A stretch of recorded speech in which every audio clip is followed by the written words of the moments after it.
Hey folks, this is Pergamon with LV1 Gaming, bringing you some impressions from Game of Thrones Kingsroad. For starters, Game of Thrones Kingsroad announced on yesterday that the game will launch in early access in Steam on March 26, 2025.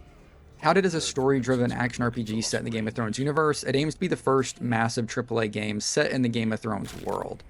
And I had the chance to check out the demo during the most recent Steam Next Fest. For starters, I'm not a massive Game of Thrones fan. I watched, I think, 2 of the seasons and then kind of fell off. I didn't dislike it at all. It just wasn't my thing and other stuff was coming out at the time. So that meant to say that I went into this game mostly blind. To begin, you're given your choice of classes, and I chose the rogue type character as I usually do in these games. And the game opens up with a bombastic intro that really had me pumped for more, showing your party investigating and then running from the White Walker incursion. The opening was decently lengthy action set piece with action-heavy cutscenes that had me fully engrossed in the story and the world. You know, riding horses from the snow zombies is always an amazing time.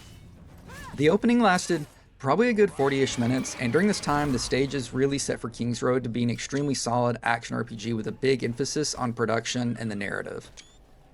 The combat here is pretty reminiscent, I hate saying this, of any recent Souls-like with dodge and parry mechanics.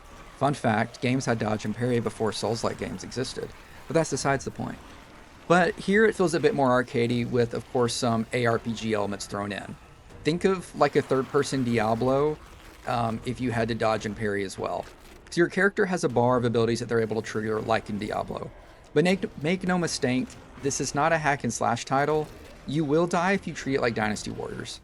With the rogue class I chose, there's a lot of dodging involved while dealing some damage.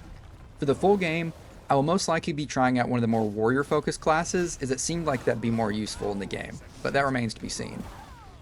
After the combat-focused opening, which has you fighting alongside Jon Snow, the world opens up to do the title sequence and you're placed in a castle courtyard, and this is where things took a turn for the unexpected and just kind of odd. All of a sudden, I just began getting notifications that I unlocked lottery tickets, crafting materials, there were battle passes, premium currency, microtransactions, purchasables, mounts, and there were daily rewards. There were even timers on dungeons, and things began to feel a tad MMORPG-esque, almost mobile gamey with some of the systems like a free-to-play game. Note this isn't a horrible thing. It's merely odd why the game sells itself as solely a single-player action RPG, while it has much more in common with something like Elder Scrolls Online or Diablo on mobile. If you navigate to the Steam store page, for example, you'll find zero mention of any of these mechanics. It says stuff like a story-driven action RPG bringing the world of Westeros to life with remarkable detail never before in scale. That is true, but there's no mention of co-op combat till kind of further down the store page. But you only can experience co-op in real time. It doesn't list out any of the other stuff. But these are essentially world events like you'd expect in Diablo. You know, an event is occurring on the map. If you gather there, tons of other people like you can show up to help you. But again, no mention of battle pass, microtransactions, mounts, it being more of like an MMORPG. If you click on some of the other DLC bundles for the game, you will see that it comes with stuff like premium currency and purchasable amounts. But just wanted to clear that up for everybody, because it's important to have your expectations set going into this game. Again, I say that all that is not a horrible thing, just something that seemed more curious to me. Overall, I genuinely had a good time with this game, and I could see myself sinking hundreds of hours into it. In fact, I had to stop myself from playing the demo because I knew I'd probably get this game later on or want to review it. The combat was engaging, the world was fun to explore and filled with fun secrets.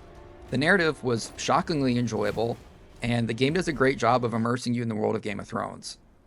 So after the shock of these, monetization-heavy systems wore off, I set off into the open world to accomplish my first mission. Quickly looking at the map, the world is massive. We're talking like bigger than Skyrim with multiple regions and provinces. I think it's the whole entire area of Westeros. The starter area is still around the wall. I'm sorry, I don't know the name. So the first quest had me sneaking into a village to kill some bandits. Along the way, I found some wolves, more bandits, and discovered some hidden loot stashes and dungeons to enter. From what I gathered, these random encounters were quite consistent, which leaves the open world feeling never devoid of life, and later in the game you'll get a mountain to travel through it much faster, and there's also fast travel. The bandits in the village didn't really stand a chance against me. I was surprisingly able to take most out via stealth takedowns, which was quite a nice surprise, that this game does feature mild stealth elements, though I never fully got a good grasp of how fleshed out they were. Once the alarm was raised, the weaknesses of my character began to show.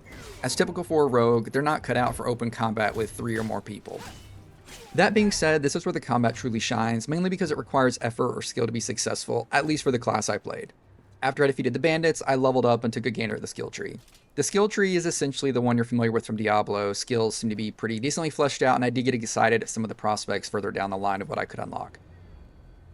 With all that being said, again, I think it's very important for audiences to know what they're getting into with Kingsroad. If you go into it expecting what the Steam page promises, I think you'll be in for a shock like I was. If you're expecting a single-player, open-world RPG set in the Game of Thrones universe, that is there, like I said, but if you go into it expecting a third-person Diablo-style MMORPG, I think you'll be in for a better time than if you did going into it thinking it was purely a single-player game. I am, though, morbidly curious why the store page leaves off essentially 50% of what the game is. Do they fear backlash to the monetization? In my opinion, it seems like an odd choice to purposely set the wrong expectations for your customers. But regardless, the game seems filled to the brim with content, and hopefully will make your purchase worthwhile. All that remains to be seen is how grindy the game will be on early access launch. And Game of Thrones Kingsroad launches in early access on Steam on March 26, 2025. And it will launch with only a $24.99 price tag, which seems like an extremely fair price for the content promised in this game. But there are other additions to buy, going all the way up to $90. Thanks for watching. This is Pergo1 with Level 1 Gaming. We'll see you next time. Bye.